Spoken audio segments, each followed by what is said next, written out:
In this episode, I'm going to show you how to speed build in less than 3 hours this little door gateway with lighted columns.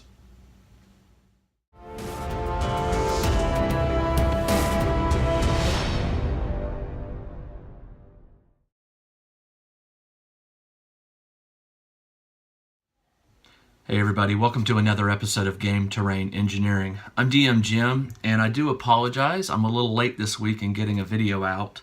I try to release one a week, but I have just gotten over a sickness. I was under the weather. Actually, part of my family was under the weather, and I just didn't get done in time. And today it started snowing in Atlanta. I'm still a little stopped up, and I apologize for the sound quality. In this project, this is a speed build. Let me tell you a quick story. A friend of mine called me up and said, hey, would you mind if I commissioned you to do a certain piece? I've only done one commission before, and it was sort of a trade.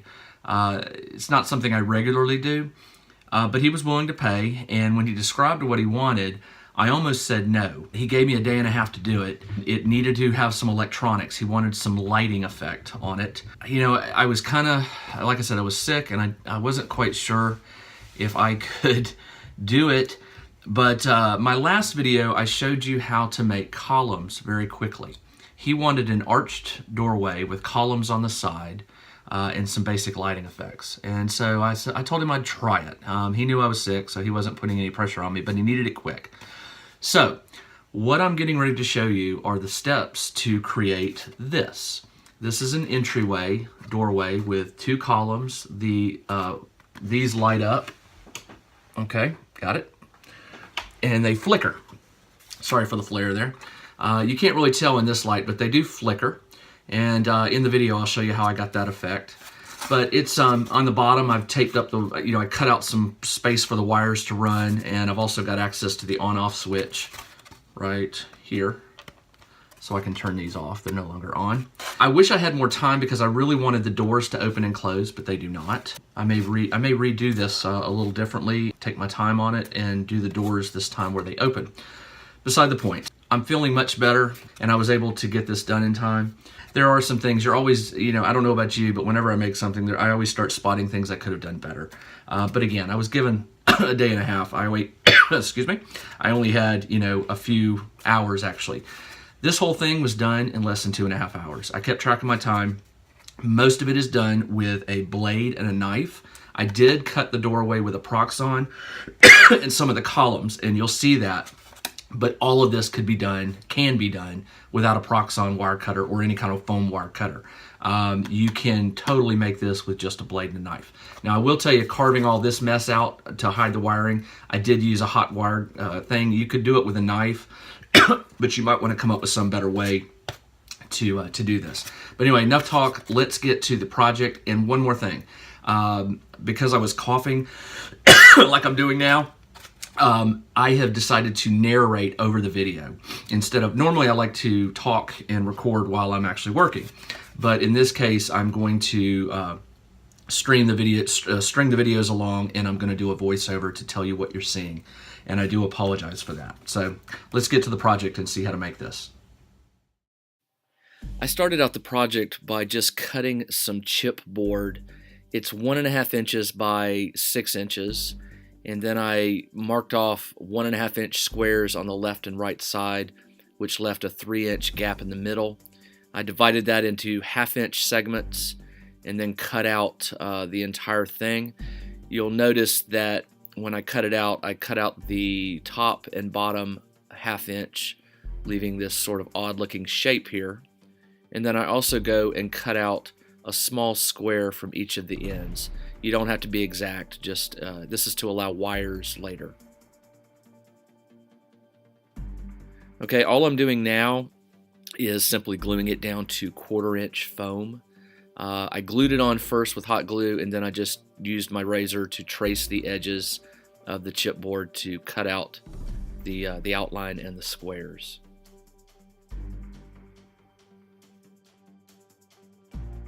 Next, I used my Proxon to cut a series of 6 1.5 inch by 1.5 inch squares or rectangles, and these are going to form columns. Once I had them cut, I actually reduced the size just a little bit and then cut them so that they there's like an indentation in the column between the bottom base and the top base. And I haven't cut the top base yet. So now I'm gluing the 3 columns pieces together. I glue them in the 4 corners, not in the center, because I am going to be cutting a hole or melting a hole through this for wiring to go through. So just try to place glue on the 4 corners of the column squares. Now it's time to make the door, and what I did was I just basically cut a 3-inch wide piece of stock or cardstock, and then I used a compass to draw the outer curve of the door. And then I went and marked in a 1/2 inch on each side and drew vertical lines up for that. And then starting at the same point, I used the compass again to draw a small inner circle, and I traced this onto 1/2 inch foam, and then I used my Proxxon to cut out the outer shape. And then I went back to my template where I drew that inner curve and inner wall. And you'll see in just a second right here, I'm going to cut that inner piece out, and then I'm going to trace it again on the inside and cut that with my Proxxon, and this will form the doors. Now for the doors, I cut them in half, obviously, but they're very thick, so I turned the pieces on their edges and I cut them basically in half.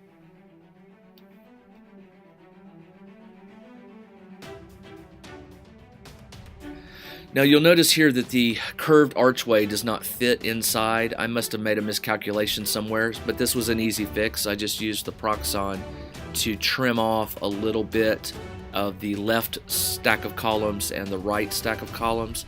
I eyeballed this. I wasn't really super concerned that it was accurate. Again, I wasn't sure what my mistake was. I was sick, so it may have just been medicine. We'll blame it on NyQuil. But I finally got it to fit in there, and then I used hot glue to glue it in and secure it.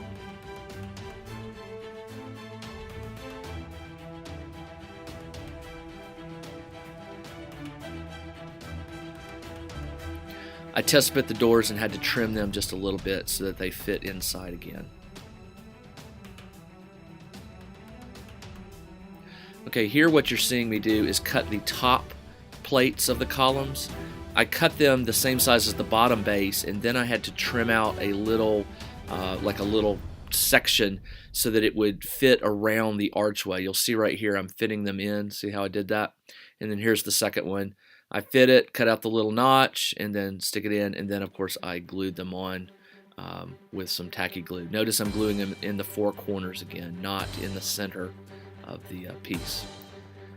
Alright, now comes the greebles. This is one of the most important parts when you're doing something like this. Greebles make the piece of terrain. Here I'm just gluing little triangles and rectangles all over the piece. I'm making some diamonds. For the doors I made this little sword piece, and then I cut the sword in half so that I could glue each half on the doors. You know, when you paint this thing and then you start doing the gray or stone coloring, these raised pieces I made out of chipboard really make it pop out. So I encourage you to always add this kind of detail. It just, you know, it adds something to the smoothness of the foam.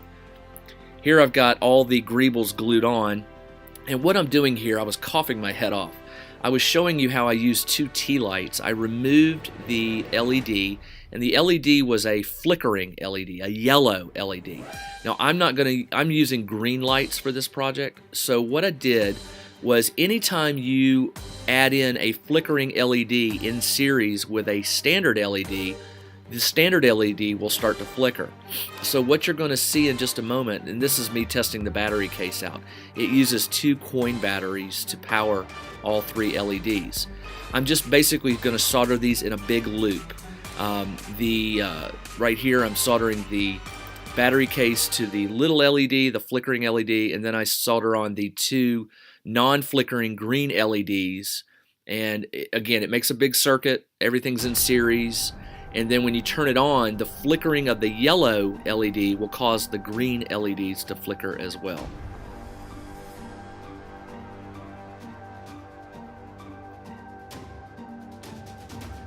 All right, now it's time to, this is where I'm using the hot wire carver from, I forget which company it is. It's not a very good tool, but it is good for drilling holes. So what you can see me doing here is just, I'm basically heating it up and melting a large hole from the bottom into the top, and this is where the LEDs will be inserted up. And then I will glue a cap on, it's a little flame light cap from the tea lights. I'll glue that onto the top of the LED, and that'll diffuse the light a little bit. And then of course painting is necessary. I painted it all in black. I was going to do this using a black Mod Podge, but I was getting low on time. I needed it to be done quick, and the Mod Podge solution just doesn't dry fast in my opinion. So I painted it up in acrylic and let it dry very fast, and then I went on and did the sponge painting, which you'll see in just a second. Here's the sponge painting. I cut two small sponges, one very tiny so I could get in the nooks and crannies, and then a slightly larger one that I go around all the bigger areas. And I'm using what they call graphite here. It's the standard gray I use for a lot of my builds. It dries dark. And then what I did next, after the graphite color dried, I took a flat brush and I believe I used heather gray. It's a lighter gray, and I went around the edges. You'll see here I'm highlighting all the edges in this lighter gray. Now on the video it looks very bright, but it actually, when it dries, it darkens a little bit. But what it does, I got this from DM Scotty, it just really defines all the sharp edges and corners, and it makes it just look really, really good. I highly encourage you, I'll try to find a link to Scotty's one of DM Scotty's videos where he does that, but highlighting absolutely necessary for this particular project. So I wanted to make the doors where they open and closed, but I ran out of time and I just didn't have time. So I called my friend and asked him if it was okay if I glued the doors in. He said the doors weren't meant to be open, at least he didn't care if they opened. So I glued them in with tacky glue, no big deal. But I would like to try and maybe fix that later with some opening doors. Next thing I did was I took another piece of 1/2-inch base, I gridded it, painted it black, and did the sponge painting on it, as you can see here. And then I drilled holes in it where the LED wires would come up out of the bottom. And then I glued in the caps, these little light caps, flame caps on top of the LEDs. I hot glued them onto the LED, and then I hot glued the cap down into the hole. I pushed it actually down in the hole a little bit, just to make sure it was real secure. And on the bottom of the base, you'll see in just a second, I used the Foam Factory hot wire cutter. That's the name of it. The Foam Factory hot wire cutter. I used it to basically whittle out indentations where I could put the little battery pack. And also I cut some wiring holes, or not holes, just some trails or canals, I guess you could call them. I cut those so the wires could be mounted inside the foam, and then I used blue painter's tape to just cover them and hold them in place. It's not ideal. I really wish I'd have had more time. I probably would have come up with a different way to mount all the electronics. I might have gone with maybe a 1-inch base instead of a 1/2-inch.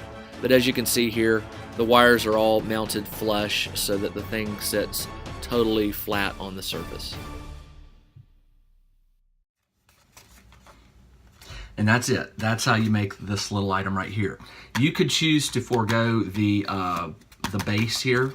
I liked it. It gave a gathering point in here for the adventurers who might be crossing through the doorways, but you could easily skip that point, and you could mount the electronics maybe on the back of the door or back of one of the columns.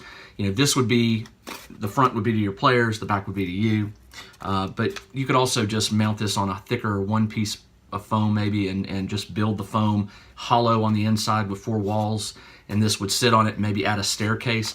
There's a lot of different ways you could do this. But I hope you like it. It didn't take long. I said about 2.5 hours is what I timed myself, and I'm pretty pleased with it. I hope my friend is pleased with it. He wanted an arched doorway with columns with lighting, and that's what he's going to get. So anyway, thank you for joining me. And before I leave, I wanted to give a special shout out to V over at the Crafting Muse. I always pronounce that wrong. V at the Crafting Muse just hit 1,000 subscribers. Congratulations, V. If you don't know her channel, I'll put a link below. Check her out because she's got some great stuff.